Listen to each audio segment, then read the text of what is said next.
Hey grammar enthusiasts!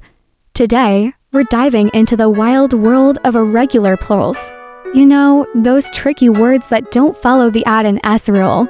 And I have to confess, I might have misled you before. But don't worry, English is like that quirky friend who keeps you guessing. So, you might remember, we took a word like dog and slapped an S on it to make dogs. Easy, right? Well, not always. English throws us curveballs. Today, let's talk about the most basic kind of irregular plural. Imagine you have words like leaf, loaf, and calf. Now, if you tried to pluralize these with a simple S, you'd be in for a surprise. Nope, it's not leaves, loafs, or calves. It's leaves, loaves, and calves. See what I mean? Irregular plurals like to keep us on our toes. But wait, there's more. Irregular plurals have a part 2. Let's call it the irregular plural sequel, the two-ending.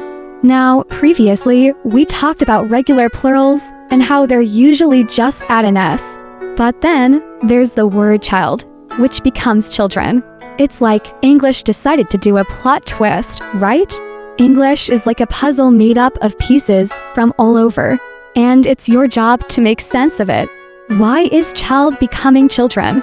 Well, it's a history lesson. English has roots in Old English, which had various ways to make things plural. Some words added n, others s, and some r. It depended on where you lived. Now, here's a fun fact. Child used to be childer in Old English. So, it's not as crazy as it sounds.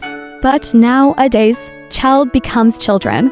Simple, right? Now, you might wonder, why isn't box boxin'? Well, ox and box have different origins. Ox is an old-timer, native to Old English.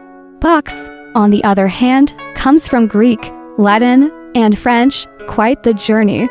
So, box keeps it simple with boxes. Before I wrap up, let's go back to the 15th century.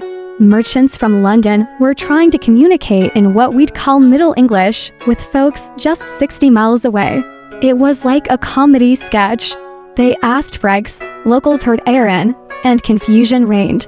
It's a reminder of how diverse English used to be, and how it evolved into the language we know today. So, remember, English is a wild ride, full of twists and turns, but you can learn anything. Catch you next time.